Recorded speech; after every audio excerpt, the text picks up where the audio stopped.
પરમાત્માના મહિમાને સમજવા માટે ગાંડા થવું, પાગલ થઈ જવું, કોઈ હદ બાંધવી નહીં. કેટલો તો બહુ થઈ ગયો. નહીં નહીં નહીં નહીં. ભગવાનનો મહિમા અપરંપાર છે, માટે એની હદ ન બંધાય. જેટલો સમજાય, જેટલો લેવાય, જેટલો પકડાય એટલો ઓવર લીધા જ કરીએ મહિમા, અને બધાને કીધા જ કરીએ. મહિમામાં તો હારું જ છે. જેટલો રખાય એટલો આપણે ખંતથી મહિમા કેળવવો છે. ભગવાનનો એકલાનો નહીં, ભગવાનના જે થઈ ગયા હોય એનો બેયનો જરૂરી છે. ભગવાનના સંતોનો મહાત્મ્ય જ્ઞાનયુક્ત નિશ્ચય મહિમા રાખવાની સ્વામિનારાયણે જિંદગી પર વાત કરી છે. કેમ જે એ ભગવાનમાં જોડાવામાં બહુ ઉપયોગી છે સાહેબ.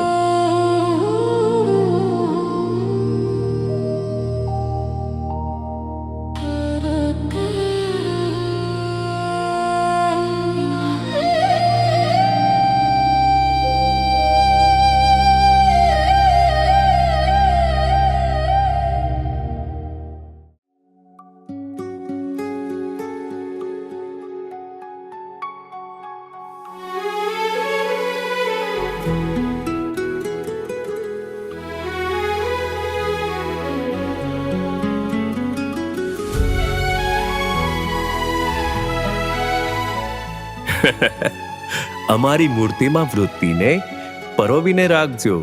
ચંદનના વાઘા કર્યાનો આવે છે મને આનંદ રે.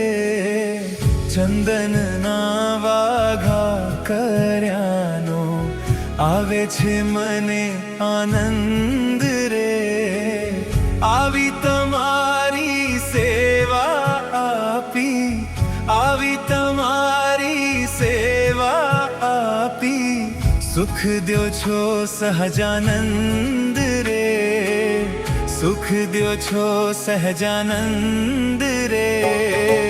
ચંદનના વાઘા કર્યાનો આવે છે મને આનંદ રે.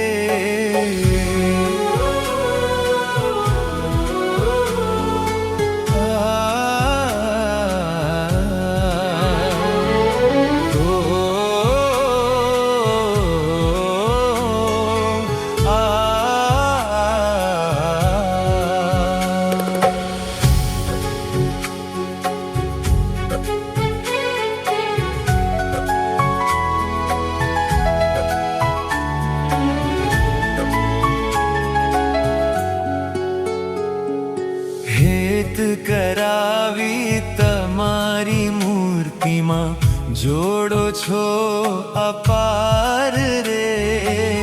હેત કરાવી તમારી મૂર્તિમાં જોડો છો અપાર રે. સુખ દઈને તવ મૂર્તિમાં, સુખ દઈને તવ મૂર્તિમાં કરાવી દ્યો છો પ્યાર રે. કરાવી દ્યો છો પ્યાર રે.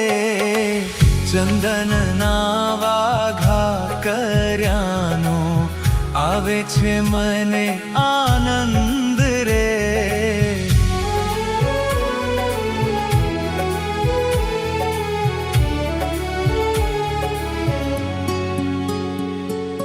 ચંદનના વાઘામાં પીયું શોભો છો અપાર રે. ચંદનના વાઘામાં પીયું શોભો છો અપાર રે. તમે જ સુખધામ શ્રીજી મારા, તમે જ સુખધામ શ્રીજી મારા. સર્વોપરી હે નાથ, આવી મૂર્તિ મારા હૈયામાં અખંડ રહો. સરકાર રે.